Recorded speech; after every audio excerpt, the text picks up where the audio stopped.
Good morning.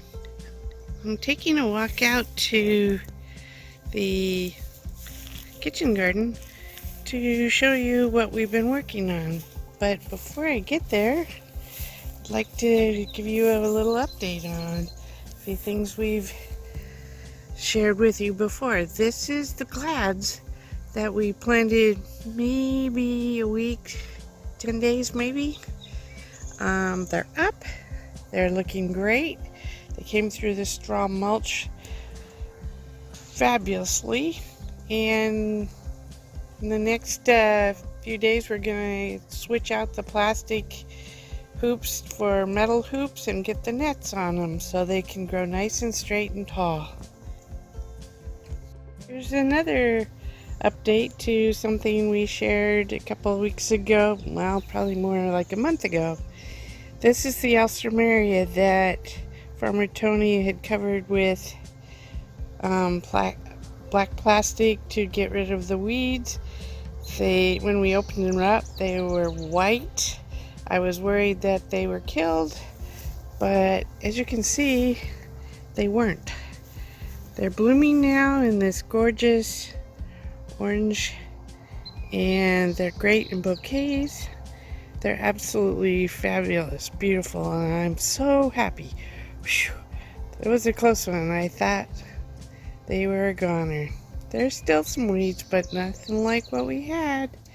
So this was a win.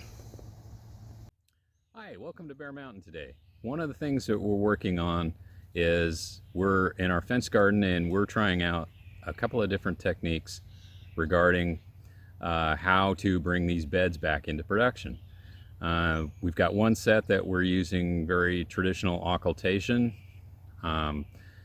These beds have all been basically, the worst blackberries were dug out of them, but there's still some remaining roots, so there is some blackberry plants in them, and we're manually taking the tops of these guys off, but these roots are basically just going to take time to die. We just have to keep working on them until they're finally gone.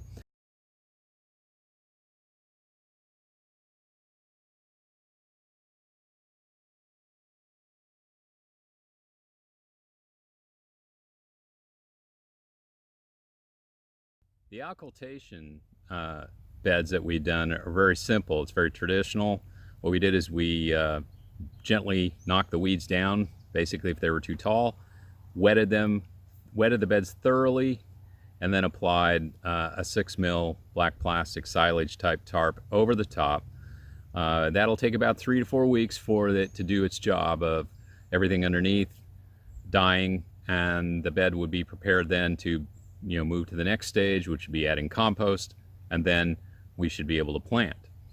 The next section, or quarter over, we're trying a different technique. It's the lasagna technique, if you want to call it that. And what we're doing is we are using the same idea, remove the blackberries if we can, and then we are applying a cardboard layer over the top. This is basic corrugated cardboard, the type that you get in an Amazon package or something like that. All the labels, all the plastic and things have been removed. Now, some people say cardboard has toxins in it, and we are not going to be using this on a regular basis. This is just our first time, getting the bed down, making sure that the perennial roots underneath have a chance to adequately die, and we're trying to create a bit of a barrier between the compost on top and what's underneath in the soil for a very temporary period of time.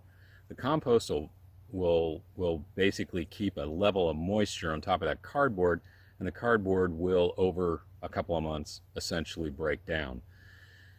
We've done some research and trying to find, what toxins are there in cardboard, and it's really rather vague. It may be that in some cases manufacturers are using phenolic resins, which may degrade into maybe perhaps formaldehydes or something like that, but we're really not sure. Then there's a lot of manufacturers who are using vegetable-based glues that are not toxic in that way. So what you get, I guess it probably just depends on who made it. If we don't use that much of it, it's probably okay from our standpoint. There's enough toxins in the world as there is, so adding a bit more probably isn't going to be a problem. So we look at it from the standpoint of this is going to be a limited thing, and most likely the soil biology will correct it if there is any problems with it in a very short period of time. I think if you were adding cardboard or paper waste as a regular amount of organic material, you might begin to get some problems, but in this case, it's going to be very limited. The compost we're going to use on top is urban green waste compost, which is we get from a pretty reputable source. It's not organically certified, but we're going to move to that because evidently now our supplier is offering that, so that will help tremendously. Making sure that, you know, at least the feedstock going into it is pretty clean. Actually, what we're getting is very clean. There's very little plastic or anything of that nature in it, so it's actually in pretty good shape. So let's take a look at the bed that we're going to work on. We've got one already done, and we're going to be working on this one here next. These beds are about 4 foot wide by 10 feet or so in length, and they've had all April and May and a good part of June to grow a nice cover crop of weeds.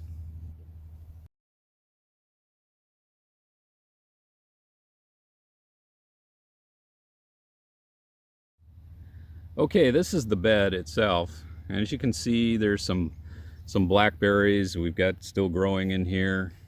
We've got a lot of wild carrot, a type of prickly dandelion, if you want to call it that. I'm not really sure what it is, but most of the weeds that you see in here, besides the chickweed, and we have a vine type spreading weed that we're not sure what it is, but most of these weeds in here are taproot weeds, which means the soil is really trying to repair itself, I should say, not prepare. And what it's doing is, you know, nature is saying, hey, you got to bring more minerals up to the top. So, and that makes sense because this place has been pretty abused. One of the things that we're not going to do that we did under the occultation side is we used a spading fork, or you could use a broad fork. We used that over on that side to loosen the soil up. We're not going to be doing this under this lasagna method. We're simply going to be applying the cardboard to the top of this as soon as we remove the blackberries and pull out our irrigation lines. And that is the only preparation we're going to do on it, besides water. Cardboard, water, compost, water, and then let it sit for a day or so, and the bed should be ready to plant. So let's start tearing it down and get ready to put the cardboard on.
Okay, you can see where we did is we continue the cardboard out past the edge of the bed. The fiberglass rods mark the edge of the bed. This bed is about 4 feet wide, so it's about another 8 to 10 inches on the outside. We're only going to put the compost out to the fence rods itself, which is basically the edge of the bed. The other cardboard will just eventually meld into the path. Once we get all the beds up, then we're going to really do something with the pathways. Get rid of the weeds. We'll probably put down maybe more cardboard than bark dust or wood chips of some kind or another. So the compost we're going to put on, started the process. We're going to put on about probably 3 inches or so. Really want to make sure that it's well covered. The idea behind this is going to be faster than using a black plastic occultation, which is like the adjoining beds over there. Those beds, same idea. They had weed cover on them. We wetted them down. We applied plastic, and the plastic is going to stay on these beds for about 3 to 4 weeks to make sure everything is killed. Then after that, we'll apply the compost, and then we can plant. The idea with using this method is the compost, we should be able to plant immediately once we get everything all wetted down. So let's finish putting the compost on, and then we'll get it wetted down.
Okay, we've got the last of the compost over the bed.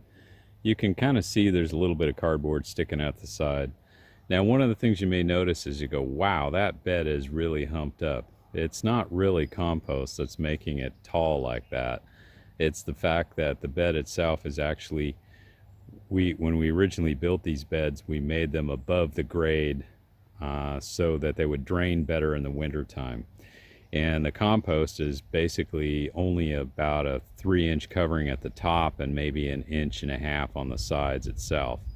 So the whole idea here is that by raising it up, we're going to keep it out of the water table in the wintertime. We get a lot of rain here in the wintertime, so we want that water to kind of flow through the bed and not basically, waterlog the soil. So that's why this bed looks as high as it is.